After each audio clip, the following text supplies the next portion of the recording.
Welcome to Part 6, Narration by Samira Enami. As each day passed, I would learn in our talk something about the little prince's planet, his departure from it, his journey. The information would come very slowly, as it might chance to fall from his thoughts. It was in this way that I heard, on the third day, about the catastrophe of the baobabs. This time, once more, I had the sheep to thank for it. For the little prince asked me abruptly, as if seized by a grave doubt, "It is true, isn't it, that sheep eat little bushes?" "Yes, that is true." "Ah, I am glad." I did not understand why it was so important that sheep should eat little bushes, but the little prince added, "Then it follows that they also eat baobabs."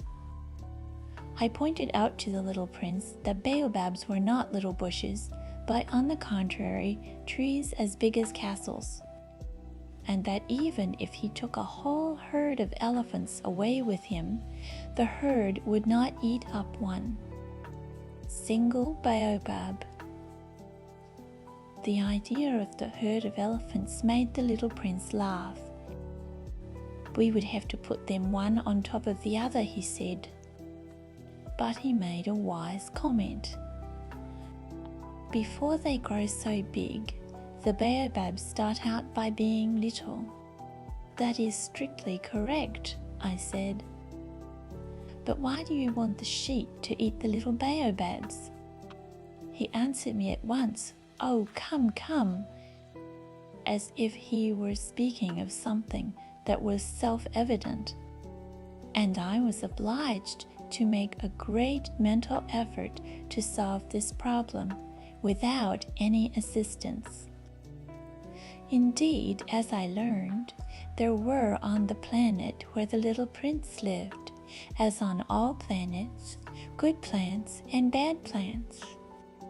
In consequence, there were good seeds from good plants and bad seeds from bad plants. But seeds are invisible. They sleep deep in the heart of the earth's darkness until someone among them is seized with the desire to awaken.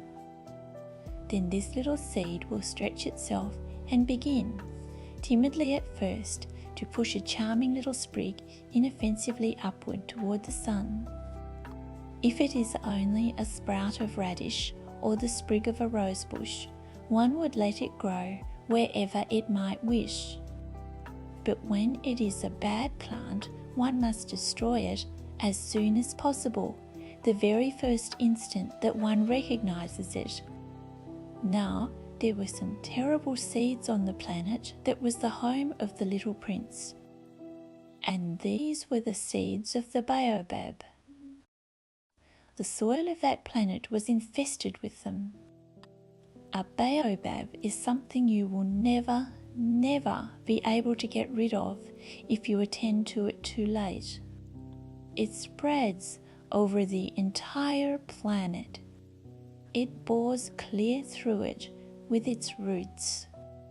And if the planet is too small and the baobabs are too many, they split it in pieces. "It is a question of discipline," the little prince said to me later on. "When you've finished your own toilet in the morning, then it is time to attend to the toilet of your planet, just so, with the greatest care. You must see to it that you pull up regularly all the baobabs. At the very first moment when they can be distinguished from the rose bushes which they resemble so closely in their earliest youth. It is very tedious work." The little prince added, "But very easy." And one day he said to me, "You ought to make a beautiful drawing so that the children where you live can see exactly how all this is. That would be very useful to them if they were to travel someday." Sometimes, he added, there is no harm in putting off a piece of work until another day. But when it is a matter of baobabs, that always means a catastrophe.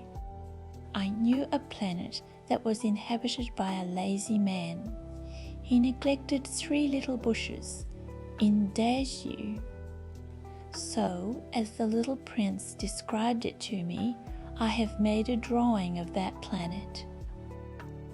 I do not much like to take the tone of a moralist, but the danger of the baobabs is so little understood, and such considerable risks would be run by anyone who might get lost on an asteroid, that for once I am breaking through my reserve. Children, I say plainly, watch out for the baobabs. My friends, like myself, have been skirting this danger for a long time without ever knowing it. And so it is for them that I have worked so hard over this drawing. The lesson which I pass on by this means is worth all the trouble it has cost me. Perhaps you will ask me, this drawing of the baobabs? Why are there no other drawing in this book as magnificent and impressive as this drawing of the baobabs? The reply is simple. I have tried, but with the others I have not been successful.